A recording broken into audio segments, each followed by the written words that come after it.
പുതിയൊരു വീഡിയോയിലേക്ക് എല്ലാവർക്കും സ്വാഗതം. അങ്ങനെ മുത്തശ്ശിയാണെങ്കിലും മുത്തശ്ശൻ്റെ കയ്യിൽ മരുന്നൊക്കെ ഇങ്ങനെ തേച്ച് കൊടുക്കുകയാണ്. അപ്പോൾ ആ സമയത്ത് മുത്തശ്ശനാണെങ്കിലും മുത്തശ്ശിനോട് ചോദിക്കുന്നുണ്ടായിരുന്നു, ഇതൊക്കെ നയനമോൾ ചെയ്തിരുന്ന ജോലിയാണ്, ഇപ്പോൾ നിനക്ക് ബുദ്ധിമുട്ടായല്ലേ അവളില്ലാത്തതുകൊണ്ട് മോളില്ലാത്തതുകൊണ്ട് എന്ന് പറയാനായിട്ട്. അപ്പോൾ അത് കേട്ടുകൊണ്ട് ആദർശം അവിടേക്ക് വരുന്നുണ്ടായിരുന്നു. അപ്പോൾ ആദർശം പറയുന്നുണ്ടായിരുന്നു, നയന പോയതുകൊണ്ട് മുത്തശ്ശിക്ക് വലിയ ബുദ്ധിമുട്ടായില്ലേ, ഇപ്പോൾ ഇതൊക്കെ മുത്തശ്ശി ചെയ്യണമല്ലോ എന്നുള്ളതിൽ ഇങ്ങനെ പറയാനായിട്ടോ. അപ്പോൾ ആ സമയത്താണെങ്കിലും മുത്തശ്ശി പറയുന്നുണ്ടായിരുന്നു, നയനമോൾ വരുന്നതിന് മുന്നേ ഞാനല്ലേ ഇതെല്ലാം ചെയ്തുകൊണ്ടിരുന്നത് എന്ന് പറയും. നിങ്ങൾക്ക് ബുദ്ധിമുട്ടായെങ്കിൽ അവളെ പോയി വിളിച്ചുകൊണ്ട് വരിക എന്നൊക്കെ ഇങ്ങനെ ആദർശം പറയുന്ന സമയത്ത്, അങ്ങനെ വിളിച്ചുകൊണ്ട് വരേണ്ട ആവശ്യമൊന്നും ഇല്ല എന്ന് പറയട്ടെ, അപ്പോൾ നീ വേണമെങ്കിൽ വിളിച്ചുകൊണ്ട് വന്നോന്ന് പറയും കേട്ടോ. അപ്പോൾ ആദർശം പറയുന്നുണ്ടായിരുന്നു, ഞാൻ എന്തായാലും അവളെ വിളിക്കാൻ പോകുന്നില്ല, ഇങ്ങനെ എളമ്മയുടെ കൂടെ കല്യാണം പറയാൻ പോയിട്ട് അവൾ അവിടെ പോയി നിന്നതല്ലേ, എന്നോടും അമ്മേനോടൊന്നും പറയാതെ, അതുകൊണ്ട് ഞാനായിട്ട് അവളെ വിളിക്കില്ല എന്ന് പറയാൻ കേട്ടോ. അപ്പോൾ കല്യാണം കഴിഞ്ഞ പെൺകുട്ടികൾ അവരുടെ വീട്ടിൽ പോയി നിൽക്കല്ലോ എന്നൊക്കെ പറയുന്നുണ്ടായിരുന്നു. ആദർശം പറയുന്നുണ്ടായിരുന്നു, അവളെ കല്യാണം കഴിച്ചുകൊണ്ടുവന്നത് അവിടെ പോയി നിൽക്കാനല്ലല്ലോ എന്നൊക്കെ പറയുന്ന സമയത്താണ് മുത്തശ്ശി അത് പറയുന്നത്. കല്യാണം കഴിച്ച് വന്ന കുട്ടികളാണെങ്കിലും അവരുടെ വീട്ടിൽ പോയി അവർ നിൽക്കില്ലേ, ഭർത്താവും കൂടെ പോവും, അവരുടെ കൂടെ 2-3 ദിവസമൊക്കെ നിൽക്കും. പക്ഷേ ഇവിടെ അതൊന്നും നടക്കുന്നില്ലല്ലോ. എന്തായാലും ഞങ്ങളെന്തായാലും അവളെ വിളിക്കാൻ പോകണില്ല, നീ പോയി വേണമെങ്കിൽ വിളിച്ചോന്ന് പറയും കേട്ടോ. അപ്പോൾ ആദർശം എന്തായാലും വിളിക്കില്ല എന്ന് തന്നെയാണ് കേട്ടോ പറയുന്നത്. പിന്നീട് മോളെന്തായാലും ഞങ്ങൾ വിളിക്കുമ്പോൾ നല്ല ഹാപ്പി ആയിട്ടാണ് സംസാരിക്കുന്നതൊക്കെ. അപ്പോൾ എന്തായാലും മോളുടെ സന്തോഷം കാണുമ്പോൾ അവളെ വിളിക്കാനേ തോന്നുന്നില്ല എന്നൊക്കെ മുത്തശ്ശിയും പറയാനുണ്ട്. അപ്പോൾ പിന്നീട് മുത്തശ്ശനാണെങ്കിലും ചോദിക്കുന്നുണ്ടായിരുന്നു, നിനക്ക് എന്തെങ്കിലും മോളില്ലാത്തതുകൊണ്ട് ബുദ്ധിമുട്ടുണ്ടോ എന്ന് ചോദിക്കാം. എനിക്കൊരു ബുദ്ധിമുട്ടും ഇല്ല എന്നിങ്ങനെ ആദർശ് പറയാനായിട്ടോ. അപ്പോൾ അതിനുശേഷം എന്നാൽ പിന്നെ മോൾ അവിടെ തന്നെ നിൽക്കട്ടെ എന്നിങ്ങനെ മുത്തശ്ശനും പറയുകയാണ്. പിന്നീട് ആദർശിനോട് ചോദിക്കുന്നുണ്ടായിരുന്നു, നിനക്കിപ്പോൾ നല്ല ഉറക്കമൊക്കെ കിട്ടുന്നുണ്ടോയെന്ന്. എനിക്കിപ്പോൾ അവളില്ലാത്തതുകൊണ്ട് നല്ല ഉറക്കം കിട്ടുന്നുണ്ട്, ഞാൻ കൂർക്കം വലിച്ചാണ് ഉറങ്ങുന്നതെന്ന് പറയട്ടെ. അപ്പോൾ അതിന് മുത്തശ്ശൻ കളിയാക്കുന്നുണ്ടായിരുന്നു. വെറുതെ അല്ല, മുത്തശ്ശിയാണ് പറയുന്നത്, വെറുതെ അല്ല നയനമോൾ അവിടെ പോയി നിൽക്കുന്നത്, നിൻ്റെ കൂർക്കം വലി കാരണം അവൾക്ക് ഉറങ്ങാൻ പറ്റുന്നില്ല, ഇടയ്ക്ക് എപ്പോഴും മോൾ അങ്ങനെ പറഞ്ഞതായിട്ട് ഓർക്കുന്നുണ്ട്, നിനക്ക് അസുഖം മാറിയില്ലേ എന്നിങ്ങനെ മുത്തശ്ശൻ ചോദിക്കുകയാണ് കേട്ടോ. അപ്പോൾ ഇനിയിപ്പോൾ ആ അസുഖം മാറിയില്ലേ എന്ന് ഓർത്തിട്ട് ആദർശം ഇങ്ങനെ മനസ്സിൽ ചിന്തിക്കുന്നുണ്ടായിരുന്നു കേട്ടോ. എന്തായാലും അവൾക്ക് എന്നോട് ഇത് പറഞ്ഞാൽ പോരായിരുന്നോ എന്നൊക്കെ ചോദിക്കുകയാണ്. അപ്പോൾ എന്തായാലും ഞങ്ങളെന്തായാലും അവളെ വിളിക്കാൻ പോകുന്നില്ല എന്നൊക്കെ പറയണം. അപ്പോൾ എന്തായാലും ആദർശം വിളിക്കില്ല എന്ന് പറഞ്ഞിട്ട് അവിടെ നിന്ന് പോകുന്നുണ്ട് കേട്ടോ. ആദർശം അങ്ങ് പോകുന്ന സമയത്ത് മുത്തശ്ശിനോട് പറയുന്നുണ്ടായിരുന്നു, അവൻ്റെ അടവ് മനസ്സിലായില്ലേ, നമ്മളെ കൊണ്ട് മോളെ വിളിപ്പിക്കാനാണ്, അവനെന്തായാലും നയനമോളില്ലാതെ പറ്റില്ല എന്ന് പറയാനുണ്ട്. അപ്പോൾ അത് നമ്മളെന്തായാലും വിളിക്കരുത്, അവനായിട്ട് തന്നെ വിളിച്ചുകൊണ്ട് വരട്ടെ എന്ന് മുത്തശ്ശിയും പറയാണ് കേട്ടോ. പിന്നീട് നേരെ ദേവയാനിയുടെ അടുത്തേക്കാണ് കേട്ടോ ആദർശം പോകുന്നത്. അപ്പോൾ ആ സമയത്ത് ദേവയാനിയാണെങ്കിൽ നല്ല ഉറക്കമായിരിക്കും. അപ്പോൾ വിളിക്കുന്ന സമയത്ത് ദേവയാനിക്ക് ദേഷ്യം വരുന്നുണ്ട് കേട്ടോ. നീ എന്തിനാ എന്നെ വിളിച്ചതെന്നൊക്കെ ചോദിക്കുന്നുണ്ടായിരുന്നു. ഇന്നലെ ഒരുപാട് വൈകിയാണ് ജോലിയൊക്കെ കഴിഞ്ഞ് കിടന്നത്, അപ്പോൾ നല്ല തലവേദന ഉണ്ടായിരുന്നു. കിടക്കുന്ന സമയത്ത് രാവിലെ ആയപ്പോഴാണ് ഉറങ്ങിയത് എന്ന് പറയും കേട്ടോ. അപ്പോൾ 8 മണിയായി എന്ന് പറയും കേട്ടോ. അപ്പോൾ ഇവിടെ എല്ലാവർക്കും ബ്രേക്ക്ഫാസ്റ്റ് ഒക്കെ കഴിക്കണ്ടേ എന്നിങ്ങനെ പറയുകയാണ് കേട്ടോ. അപ്പോൾ ആ സമയത്ത് 8 മണിയായോ, എന്നിട്ട് എന്താ നീ എന്നെ വിളിക്കാതിരുന്നത്, ഒരു 6 മണിക്കെങ്കിലും എന്നെ വിളിക്കണ്ടേ എന്നൊക്കെ പറയാണ്. അപ്പോൾ ഇപ്പോൾ വിളിച്ചതിന് തന്നെ അമ്മ ഇങ്ങനെ പറയുന്നത്. പിന്നെ അപ്പോൾ വിളിച്ചാൽ പിന്നെ എന്തായിരിക്കും അമ്മയുടെ അവസ്ഥ, അമ്മയ്ക്ക് അല്ലെങ്കിലും തലവേദന ഉണ്ടെന്ന് പറഞ്ഞല്ലേ, ആ സമയത്ത് വിളിച്ചിട്ടുണ്ടെങ്കിൽ പിന്നെ തലവേദന കൂടില്ല എന്ന് പറയും കേട്ടോ. എന്തായാലും നിൻ്റെ ഭാര്യയായിരുന്നു എൻ്റെ ഏറ്റവും വലിയ തലവേദന, എന്തായാലും അവൾ ഇവിടെ ഇല്ലല്ലോ, അപ്പോൾ എന്തായാലും നിനക്ക് എന്നെ ഒരു 6 മണിക്കെങ്കിലും വിളിക്കായിരുന്നു എന്ന് പറയാണ്. അപ്പോൾ എന്തായാലും ഇനിയിപ്പോൾ എല്ലാം ഉണ്ടാക്കി വെക്കേണ്ടേ, ഇനിയിപ്പോൾ അതിൻ്റെ പഴിയും കൂടി എനിക്ക് കേൾക്കുമല്ലോ എന്നൊക്കെ പറഞ്ഞിട്ടാണ് കേട്ടോ അവിടെ നിന്ന് പോകുന്നത്. പിന്നീട് ആദർശം മനസ്സിൽ ഓർക്കുന്നുണ്ട്, നയനില്ലാത്തതുകൊണ്ട് ഇപ്പോൾ എല്ലാം ഇങ്ങനെ കുഴപ്പത്തിലായല്ലോ എന്നിങ്ങനെ ഓർക്കുകയാണ്. അതിനുശേഷം ദേവേനി നേരെ അടുക്കളയിലേക്കാണ് വരുന്നത്. അപ്പോൾ അടുക്കളയിൽ കനക ജോലി ചെയ്തുകൊണ്ടിരിക്കുന്നുണ്ട്. അപ്പോൾ അത് കാണുമ്പോൾ ദേവേനിക്ക് ദേഷ്യം വരുന്നുണ്ട്. അപ്പോൾ ദേവേനി ചോദിക്കുന്നുണ്ടായിരുന്നു, ആരാ നിന്നോട് അടുക്കളയിൽ കയറാൻ പറഞ്ഞതെന്ന്. കനകയാണെങ്കിലും അപ്പോൾ പറയുന്നുണ്ടായിരുന്നു, ആരും അടുക്കളയിൽ കയറിയത് കണ്ടില്ല, ഇവിടെ എല്ലാവർക്കും 8 മണിക്ക് ബ്രേക്ക്ഫാസ്റ്റ് കഴിക്കേണ്ടത്, അത് ഉണ്ടാക്കിയാലല്ലേ കഴിക്കാൻ പറ്റുള്ളൂ, ഈ സമയത്ത് എണീറ്റ് വന്നാൽ അതിങ്ങനെ 10 മണി ആയാലും കൊടുക്കാൻ പറ്റില്ലല്ലോ ബ്രേക്ക്ഫാസ്റ്റ് എന്ന് പറയാനുണ്ട്, അതുകൊണ്ടാണ് ഉണ്ടാക്കി വെച്ചത്, ഇനിയിപ്പോൾ ഉച്ചത്തേക്കുള്ളത് ഉണ്ടാക്കിയാൽ മതി എന്ന് പറയും കേട്ടോ. ബ്രേക്ക്ഫാസ്റ്റ് ഒക്കെ റെഡി ആയിട്ടുണ്ട് എന്ന് പറയും. ഇപ്പോൾ എന്തായാലും മനസ്സിലായല്ലോ, ഇന്നലെ രാത്രിയിൽ ഇങ്ങനെ ഒരുപാട് വൈകിയാണല്ലേ കിടന്നത്, പാത്രമെങ്കിലും കഴുകി ഞാൻ സഹായിക്കാമെന്ന് പറഞ്ഞപ്പോൾ കേൾക്കാത്തതുകൊണ്ടല്ലേ എന്നൊക്കെ പറയുന്നുണ്ടായിരുന്നു കേട്ടോ. ഈ വീട്ടിൽ ഇതൊരു വലിയൊരു വീടാണ്, ഈ വീട്ടിൽ 1-2 പേര് ജോലി ചെയ്താലൊന്നും എങ്ങും എത്താൻ പോണില്ല എന്നൊക്കെ പറയാൻ കേട്ടോ. അപ്പോൾ കനകയാണെങ്കിലും പിന്നീട് കനക പറയുന്നുണ്ടായിരുന്നു, നയനമോള് ഈ വീട്ടിലെ എല്ലാ ജോലിയും ഒറ്റയ്ക്കാണ് ചെയ്തുകൊണ്ടിരുന്നത്, രാത്രി 10 മണിക്ക് കിടന്നാലും മോള് 4:30 എണീറ്റ് എല്ലാ ജോലിയും ചെയ്യും, മോള് ചെറുപ്പമായതുകൊണ്ടാണ് ഈ ബുദ്ധിമുട്ടൊന്നും മോൾ അറിയാതിരുന്നത്, ഒരു ദിവസം ജോലി ചെയ്തപ്പോൾ തന്നെ ഇങ്ങനെ ബുദ്ധിമുട്ട് അറിഞ്ഞല്ലോ എന്നുള്ളതിലാണ് കേട്ടോ കനക സംസാരിക്കുന്നത്. അപ്പോൾ ആ സമയത്ത് ദേവേനിക്ക് അത് ഇഷ്ടാവുന്നില്ല. ദേവേനി പറയുന്നുണ്ടായിരുന്നു, ഇനിയിപ്പോൾ നീ നിൻ്റെ മകള് ഈ വീടിൻ്റെ വിളക്കാണ്, ഐശ്വര്യമാണെന്നൊന്നും പറഞ്ഞു വരണ്ടെന്ന് പറയും കേട്ടോ.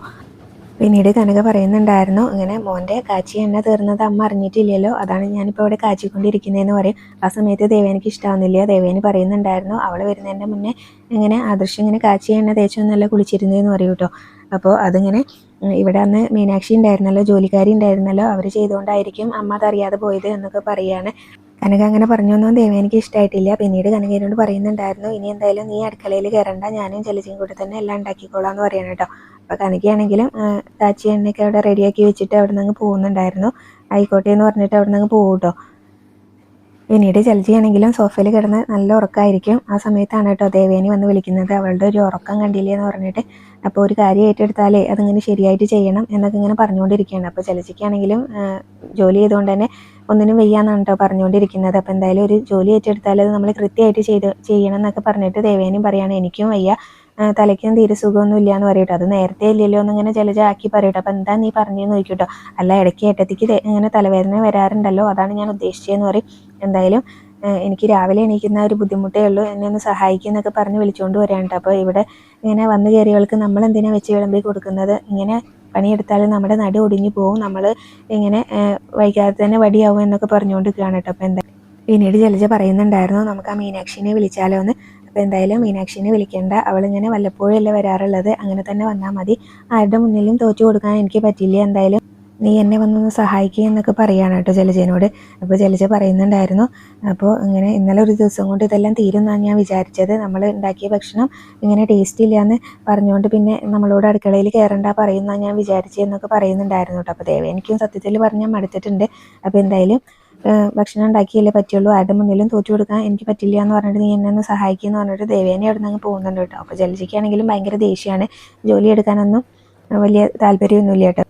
എന്നിട്ട് കനകയാണെങ്കിലും കാച്ചി എണ്ണയൊക്കെ എടുത്ത് കുപ്പിയിലാക്കിയിട്ട് ആദർശിന് കൊണ്ട് കൊടുക്കുന്നുണ്ടായിരുന്നു. ഇതാ മോൻ്റെ എണ്ണ എന്നൊക്കെ പറഞ്ഞിട്ട് കൊടുക്കുകയാണ് കേട്ടോ. മോൻ്റെ എണ്ണ തീർന്ന കാര്യം അമ്മ മറന്നുപോയില്ലേ എന്ന് പറയും. അപ്പോൾ അമ്മ അങ്ങനെ കുറേ ആയില്ലേ ഇതൊക്കെ ശ്രദ്ധിച്ചിട്ട്, അപ്പോൾ അതുകൊണ്ട് മറന്നുപോയതാന്ന് പറയാം കേട്ടോ. അപ്പോൾ കനക അത് പറഞ്ഞിട്ട് അവിടെ നിന്ന് പോകും. അപ്പോൾ അത് കേട്ടുകൊണ്ട് ദേവേനി വന്നിട്ട് ചോദിക്കുന്നുണ്ടായിരുന്നു അവൾ എന്താ പറഞ്ഞിട്ട് പോയെന്ന്. അപ്പോൾ അമ്മ എനിക്ക് കാച്ചി എണ്ണ കൊണ്ടുതരാൻ വന്നതാണെന്ന് പറയും കേട്ടോ. പിന്നീട് ആദർശ് പറയുന്നുണ്ടായിരുന്നു നയനുണ്ടെങ്കിൽ ഇതൊന്നും അറിയണ്ടായിരുന്നു എന്ന്, എന്നാൽ പിന്നെ അവളെ പോയി വിളിച്ചുകൊണ്ട് വന്നൂടെ എന്നിങ്ങനെ ദേവേനി ആദർശിനോട് ചോദിക്കുകയാണ്. അപ്പോൾ അവളെ വിളിച്ചു കൊണ്ടുവന്നിട്ട് എന്തിനാ അമ്മ അവൾക്ക് ഇങ്ങനെ ഒരു മരുമകളുടെ സ്ഥാനമൊന്നും കൊടുക്കില്ലല്ലോ, ഒരു ജോലിക്കാരിയുടെ സ്ഥാനമല്ലേ കൊടുക്കുള്ളൂ എന്ന് ചോദിക്കും. അപ്പോൾ അത് അത്ര തന്നെ ഉള്ളൂ, ഞാൻ അവളെ ഒരു ജോലിക്കാരിയായിട്ട് കണ്ടിട്ടുള്ളൂ എന്ന് പറയാണ് കേട്ടോ. അതിനിപ്പോൾ അവളെ വിളിക്കേണ്ട കാര്യമില്ലല്ലോ, മീനാക്ഷി ചേച്ചിനെ വിളിച്ചിട്ട് വരാൻ പറയാമെന്ന് പറയും. അപ്പോൾ അത് ദേവേനിക്ക് ഇഷ്ടാവുന്നില്ല കേട്ടോ. അപ്പോൾ അങ്ങനെ മീനാക്ഷി വരണ്ട എന്നുള്ളതിൽ തന്നെയാണ് കേട്ടോ ദേവേനി സംസാരിക്കുന്നത്. അപ്പോൾ നിനക്ക് വല്ല ബുദ്ധിമുട്ടുണ്ടെങ്കിൽ അവളെ വിളിച്ചുകൊണ്ട് വരാനാണ് പറഞ്ഞതെന്ന് പറയും കേട്ടോ. അപ്പോൾ ദേവേനിക്കും നയനെ എങ്ങനെയെങ്കിലും വന്നാൽ കൊള്ളാമെന്നൊക്കെ ഉണ്ട്, പക്ഷേ ഇങ്ങനെ വിളിക്കാൻ പറയാനായിട്ട് അതും പറ്റുന്നില്ല. അപ്പോൾ എന്തായാലും അമ്മയ്ക്ക് വേണമെങ്കിൽ അമ്മ വിളിച്ചുകൊണ്ടോന്ന് അറിയാം. അപ്പോൾ ഇവരുടെ സംസാരം എല്ലാം കേട്ട് ചിരിച്ചുകൊണ്ട് കനക അവിടെ തന്നെ മാറി നിൽക്കുന്നുണ്ടായിരുന്നു കേട്ടോ.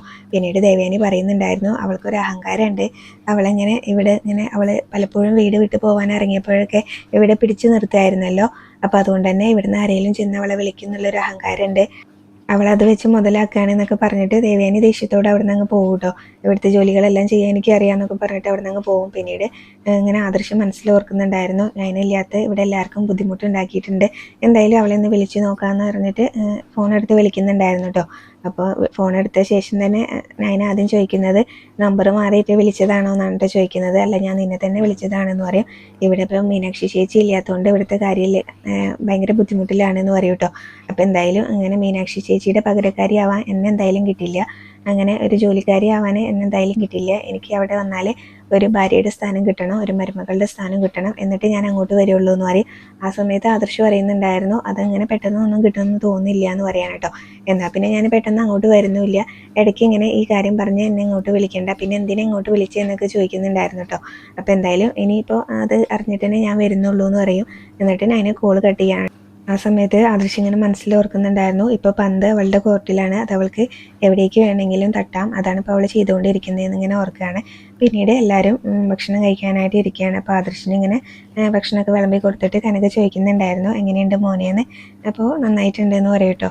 അപ്പോൾ എല്ലാവരും ഇങ്ങനെ വന്നിരിക്കുകയാണ്, മുത്തശ്ശനും അതിനുശേഷമാണ് കേട്ടോ വരുന്നത്. അപ്പോൾ ആ സമയത്ത് ചോദിക്കുന്നുണ്ടായിരുന്നു ഇന്ന് രണ്ടുപേരും നേരത്തെ ഇരുന്നു എന്ന് ജലജനോടും ദേവേനിയോടുമാണ് കേട്ടോ ചോദിക്കുന്നത്. അപ്പോൾ കനക പറയുന്നുണ്ടായിരുന്നു അവരിരുന്നോട്ടെ, ഇന്ന് ഞാനാണ് ബ്രേക്ക്ഫാസ്റ്റ് ഉണ്ടാക്കിയെന്ന് പറയട്ടോ. അപ്പോൾ അതെന്താ അങ്ങനെ ഇന്നലെ ജോലിയൊക്കെ ചെയ്ത് ക്ഷീണിച്ചുകൊണ്ട് അവർ എണീക്കാൻ വൈകിയെന്ന് പറയട്ടോ. അപ്പോൾ ജലജി അത് പറയുന്നുണ്ടായിരുന്നു. അപ്പോൾ എന്തായാലും കനക അടുക്കളയിൽ കയറിയത് ശരിയായില്ല എന്ന് ഇങ്ങനെ പറയാണ് കേട്ടോ. മുത്തശ്ശൻ എന്തായാലും അത് വേണ്ടായിരുന്നു എന്നുള്ളതിൽ പറയണം. അപ്പോൾ ജയൻ പറയുന്നുണ്ടായിരുന്നു കനക അടുക്കളയിൽ കയറിയോണ്ട് രുചിയുള്ള ഭക്ഷണം കഴിക്കാൻ പറ്റിയെന്ന് പറയാണ് കേട്ടോ. അപ്പോൾ ആ സമയത്ത് ദേവേനി പറയുന്നുണ്ടായിരുന്നു ഞങ്ങൾ ഉണ്ടാക്കുന്ന ഭക്ഷണം ആർക്കും ഇഷ്ടമില്ലെങ്കിൽ ഇനി മുതൽ ഞങ്ങൾ അടുക്കളയിൽ കയറുന്നില്ല എന്ന് പറയാണ്.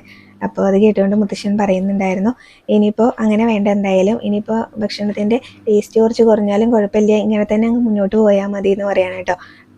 പിന്നീട് മീനാക്ഷിനെ സ്ഥിരമായിട്ട് വിളിക്കുന്ന കാര്യം പറയുന്നുണ്ടായിരുന്നു. അപ്പോഴും മുത്തശ്ശൻ പറയുന്നുണ്ടായിരുന്നു മീനാക്ഷിനെ ഇവിടുന്ന് ഇങ്ങനെ പറഞ്ഞു വിട്ടത് ആരാ, ഈ ഇരിക്കുന്നവൾ തന്നെയല്ലേ, ഇനിയിപ്പം മീനാക്ഷി ഇങ്ങനെ അതിന് വല്ലപ്പോഴൊക്കെ ഇവിടെ വരുന്നുണ്ടല്ലോ എന്ന് ജലജ പറയുമ്പോൾ അങ്ങനെ തന്നെ വന്നാൽ മതി എന്ന് മുത്തശ്ശനും പറയാണ് കേട്ടോ. എന്തായാലും അതും നടക്കില്ല എന്ന് മനസ്സിലായി. പിന്നീട് മുത്തശ്ശിയും കൂടെ പറയുന്നുണ്ടായിരുന്നു, ഞങ്ങൾക്ക് ഇന്ന് നൈനമോളുടെ വീടിൻ്റെ അടുത്ത് കുറച്ച് കല്യാണമൊക്കെ വിളിക്കാൻ പോവാണ്ട്, അപ്പോൾ ഞങ്ങൾ നൈനമോളുടെ വീട്ടിലും പോകുമെന്ന് പറയുകയാണ്. അപ്പോൾ ദേവേനയും ജലജയും കൂടെ സംസാരിക്കുന്നുണ്ടായിരുന്നു. അപ്പോൾ അവൾ എന്തായാലും അച്ഛനും അമ്മയും വിളിച്ചു കൊണ്ടുവരായിരിക്കും, അങ്ങനെയാകുമ്പോൾ പിന്നെ നമുക്ക് അടുക്കളയിൽ കയറണ്ടല്ലോ എന്നുള്ളതിൽ സംസാരിക്കുകയാണ് കേട്ടോ. അപ്പോൾ അത് കേൾക്കുമ്പോൾ ദേവേനി പറയുന്നുണ്ടായിരുന്നു, അവിടേക്ക് പോകുന്നൊക്കെ കൊള്ളാം, അവളെ വിളിച്ചു കൊണ്ടുവരരുത് എന്ന് പറയാനുണ്ട്. അപ്പോൾ മുത്തശ്ശിന് കാര്യം മനസ്സിലായിട്ടുണ്ട്. അപ്പോൾ എന്തായാലും മോളെന്തായാലും ഞങ്ങൾ വിളിക്കില്ല, മോൾക്ക് എന്തായാലും ഇഷ്ടമുണ്ടെങ്കിൽ കൂടെ വരട്ടെ എന്ന് പറയാണ്. അപ്പോൾ അത് കേൾക്കുമ്പോൾ ദേവയാനിയാണെങ്കിലും പറയുന്നുണ്ടായിരുന്നു, ഇനിയിപ്പോൾ അച്ഛനും അമ്മയ്ക്കും അവളെ ഇങ്ങോട്ട് കൊണ്ടുവരണമെങ്കിൽ കൊണ്ടുവന്നോ കേട്ടോ, അല്ലെങ്കിലും അച്ഛനും അമ്മയും എന്ത് തീരുമാനിച്ചാലും ഞങ്ങൾക്ക് അതിന് എതിരഭിപ്രായമൊന്നും ഇല്ലല്ലോ എന്ന് പറയും. പിന്നീട് ആദർശ് ചോദിക്കുന്നുണ്ടായിരുന്നു എപ്പോഴാണ് നൈനയുടെ വീട്ടിലേക്ക് പോകുന്നതെന്ന്. അപ്പോൾ കുറച്ച് കല്യാണമൊക്കെ വിളിക്കാനുണ്ട്, അതിനുശേഷം നൈനമോളുടെ വീട്ടിലും പോകും, എന്തായാലും മോൾക്ക് താല്പര്യം ഉണ്ടെങ്കിൽ കൂടെ വരട്ടെ എന്ന് പറയാണ് കേട്ടോ. അപ്പോൾ ആ സമയത്ത് എന്തായാലും നൈന വരുന്നുള്ളൊരു പ്രതീക്ഷയിലാണ് കേട്ടോ ജലജയും അതുപോലെ തന്നെ ദേവേനയും കൂടി. അപ്പോൾ രണ്ടുപേരും അങ്ങോട്ടും ഇങ്ങോട്ടും മുഖത്തോട് മുഖം നോക്കുകയാണ്. അപ്പോൾ അവിടെയാണ് ഇന്നത്തെ എപ്പിസോഡ് അവസാനിച്ചിട്ടുള്ളത്.